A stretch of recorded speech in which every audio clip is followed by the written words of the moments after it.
What's up everybody, Steven C. Killer here. It's time for a new reaction video. But before that, 77% of you guys watching are not subscribed. Now there are two reasons for this. You're either new or returning. With today's video, I hope you change that. Don't forget to hit that notification bell and join the Discord so you don't miss out on any live streams or new videos. With this being a brand new year, we have a brand new goal, by the way. Instead of 200K, we're going for 250,000 subscribers. Now let's get into this video. It's that time again for some more game theory. Now this one's a little bit interesting. I have something to say in this as an announcement as well. With many thoughts, I'm still not going to give you guys a date on this, but I've been asking my community on my YouTube community page and a bunch of other things, and of course my Discord. Lots of information on my YouTube community page, and much more, but I may be considering doing something called a subathon, but for YouTube it's memberthon, where I stream and you guys can make me stream for a very long time by becoming members or gifting members or donating. And yeah, the reason I'm bringing that up is because lots of you have been asking me to play Roblox, and this is an opportunity for me to be forced to play Roblox, because one of the goals of my memberthon will have me being forced to finally play Roblox. And funny thing is, I will be playing most likely this game that Game Theorist is talking about, the Doors game, if we hit the goal that makes me have to play Roblox. So look out for when I do announce when I will actually be starting the memberthon. Have that notification bell turned on and join the Discord. And also look out on my YouTube community page as well. I'm getting things ready, and I will let you guys know officially what date the memberthon will begin. So, yeah. I'm probably going to be doing this because I'm literally about to hit 200K, and I thought this would be great to do around the same time frame of hitting 200K, but it won't be exactly the same day. And it won't be in the next few days at most. It's still at least more than maybe a week or so away. Like I said, no official date on when I'm starting this, and I'm still getting certain things set up and together, but it is officially in the works, just to see how well this goes. And if you really want to see me play Roblox and a bunch of other things and other challenges that I'm going to be making a list for, then look out for the live stream of when I start this. Now let's get into this video by Game Theorist about the Doors game. Alright, so let's see what horror games we have to theorize about. Show me door number 1. Not bad. Feels a bit overplayed. Still waiting for Chapter 3's release. What about door number 2? True. Ugh, again. Look, I promise the timeline's coming. It's just taking a bit longer than I... You know, that's true, actually. It's been over a month plus since he talked about the final timeline of FNAF. I think he, like, announced being doing that or something, like, back in, like, early December. So it's been a good bit. Anticipated. Spoiler alert, if your lore gets simpler, my theories get faster. Just a thought. Give me another week and we'll do it. Okay, make it a few more weeks and I'll do it. But right now, for this week, I just need something that's a little less complicated. Please say door number 3 has the answer. Now this I can work with. Hello, Internet. Welcome. That creature right there. I've reacted to a few things that are related to the door in the past, so I do know that creature is a big thing for the Door game. The Game Theory, the show that loves the fact that both door and lore rhyme, and today we're gonna have a lot of both. I'm of course talking about the hit Roblox horror experience, Doors. It's a simple title which matches nicely with the simple premise. Each door is numbered sequentially, and your goal is to get through door number 100, hence the title. Not too hard, right? Wrong. Because while you go from room to room, you're being scared from a menagerie of evil entities that are trying to stop you from reaching that final door. Each entity's tactics range wildly. One forces you into an elaborate chase sequence, another rushes through the current area forcing you to hide, another will lock you out or kick you out of said hiding spots, and some are just there for the good old-fashioned spooks. Oh my god! This game really has it all. Good scares, good strategy, good puzzles, but of course it wouldn't be a true game theory horror experience without the secret ingredient, good lore. That's right, a game about walking through doors in a randomly generated hotel has got itself some lore. The developers have actually said the foundations of the story are basically in there already. They're just gonna be revealing it slowly with each new update, which of course immediately got my attention. So I waited patiently for the Hotel Plus update that was due to come out in December, and then the update got delayed. Now, we've all seen our fair share of unpolished games and broken updates in the last few years, so if the update needs more time in the oven, then by all Hey, I saw that. I understand Callisto Protocol had its rough startup with the PC version, but I played it on PS5. I had no issues, and it only lasted about maybe a day or two. Don't put Callisto Protocol on the same as the same mess up as like Fallout 70 whatever and whatnot. That shit was broken for months and much more. means, devs, take the time that you need. But in lieu of this Hotel Plus update, allow me to scratch that door lore itch, because in preparation for the update, I started digging into the game that we already had, plus the teaser trailers and screenshots that the devs have given us. And I think I've got it figured out. The devs weren't wrong. The lore is absolutely there. It's just hidden deep, real deep.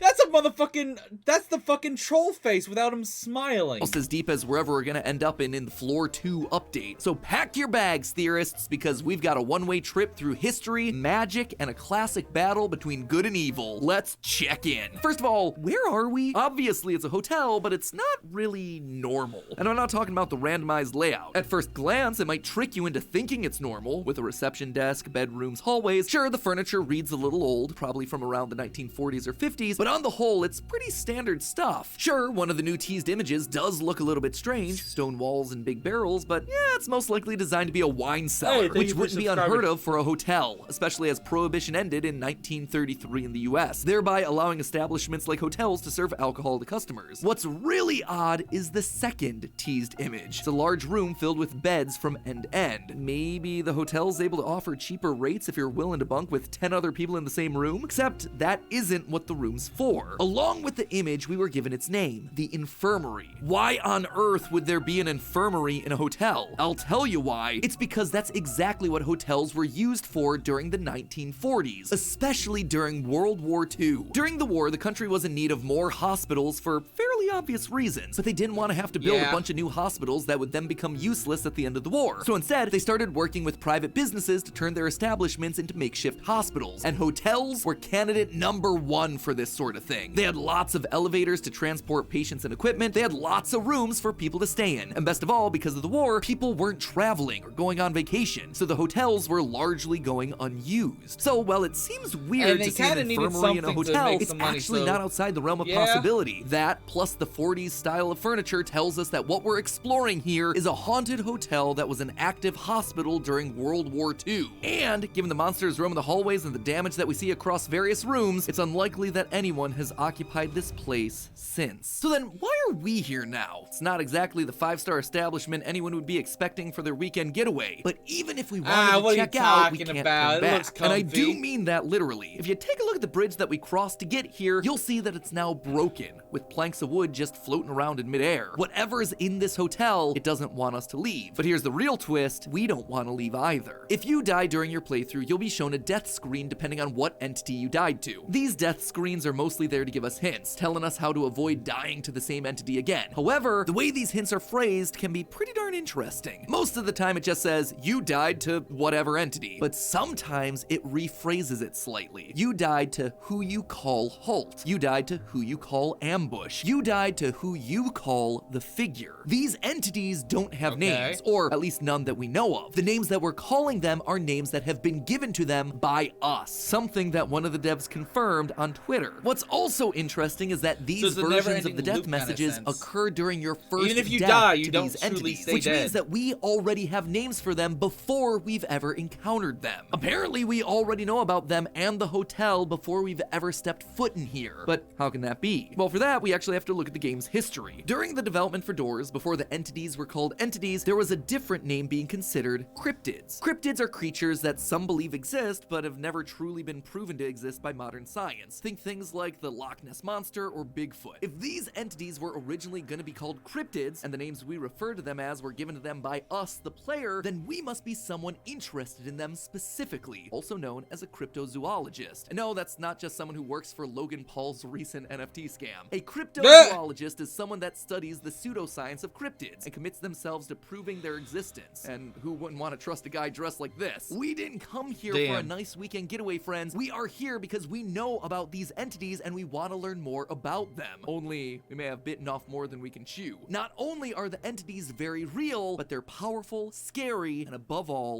deadly. That is, except for one. Remember those death messages that I mentioned? The ones that are giving you tips and tricks on how to survive the hotel? Well, those aren't just meta messages from the developers, they're actually coming from another entity. While it might not be immediately obvious what entity it is, as you go through the game, you'll occasionally see blue sparkles show up around the map. They're normally around to show you the correct path during the seek chase, to show you which paintings belong in which positions during the painting puzzles, or to help illuminate the exit in a dark room. A guiding light, if you will. Which is funny, because the title of the music that plays during those death screens is also called Guiding Light. This has led the community to give this mysterious bodiless entity that name, although I'm not entirely convinced that this entity is completely formless. While the majority of the rooms and doors are typical hotel rooms, there's a chance for special rooms to spawn instead. One of those rooms is called the Courtyard, and it's unusual because it's the only time we're able to actually go outside, feel the wind in our hair, the rain on our skin, and then remember that we're still trapped and have nowhere to go but forward. Existential crises aside, this room is pretty much regarded as a safe zone during the run, which starts to make a lot of sense as you explore the area. Looking around, you'll find a large statue of an angelic figure with a sword in the center of the courtyard, protecting it. In the Bible, we often see depictions of angels with swords, both used for battle and for protecting, but they're also seen to guide the lost, helping them find their way either physically or spiritually. Now, what would that remind me of? It's Guiding Light, the entity that's trying to protect us. This isn't the only time religious iconography is used within the game either. A handful of paintings around the hotel are parodies of religious artwork, or have been named with more religious connotations, like the Last Supper, or these two called Temple and Tabernacle respectively. One of the new items being added to the Hotel Plus update is a cross. The update trailer literally tells us the rules have changed while revealing this item, and showing it stopping the entity rush dead in its tracks. It's a pretty useful tool to be sure, but it actually tells us a lot more about these entities that we're up against. The Christian cross is commonly used in pop culture as a weapon to ward off demons, evil spirits, and unnatural beings like vampires, which means that these aren't just cryptids, they're demons, or at least something linked to the demonic. This in turn lends support to the idea that the angelic statue in the courtyard is indeed guiding light, as angels are basically the exact opposite of demons. But that's not the only thing the cross reveals to us about the game's lore, because well, yeah, a cross stopping a demon in its tracks makes perfect sense. The developers didn't just take the easy way out. It would have been simple for them to implement the cross and just have the entity disappear when you use it, or have it freeze in place. Instead, they went the extra mile and gave it extra visual effects, which are definitely cool and add to the quality of the game, but also the specific symbol they use here tells us a lot. Upon first glance, most viewers will probably recognize the main symbol as the Star of David, a symbol of the Jewish faith, which might seem odd when connected to a cross and its powers over demons, but actually that wouldn't be looking at the full picture. Widening out your view, you can see that the Star of David is actually enclosed in a ring with writing and symbols in it. This actually aligns more with the precursor to the Star of David known as the Seal of Solomon, a symbol that supposedly gave King Solomon the power to command the supernatural, including demons. And now the pieces start falling into place. This symbol went on to become associated with the occult, but also with Christian, Jewish, it definitely did not look alchemists, exactly like that. Might explain the Islamic crescent that's being present at the center of the star. And yeah, believe it or not, but there's a lot of history with religious groups partaking in alchemy, specifically the whole turning lead into gold and bringing things. That's exactly what I was thinking. Like, it looked like a circle from Full Metal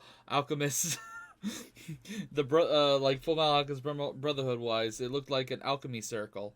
Nothing part. It is some really wild stuff. In fact, it's that last one that's going to be important to us today. In the world of alchemy, when you create a living being from non-living things, that being is known as a homunculus. As the stories go, they were made in a variety of ways. Some are animals, while others are tiny little humans. Within Christian alchemy, the homunculus were supposed to be Christ-like, perfect beings made from nothing. But it would also grant its creator the ability to see and converse with demons and spirits, which if you were staying in a hotel filled to the brim with horrifying entities, I would imagine would be a useful tool to have on your side. So why am I bringing all this up? Well, there's always been one entity that bugged me. And no, it's not just because it killed me even when I did what it told me to do.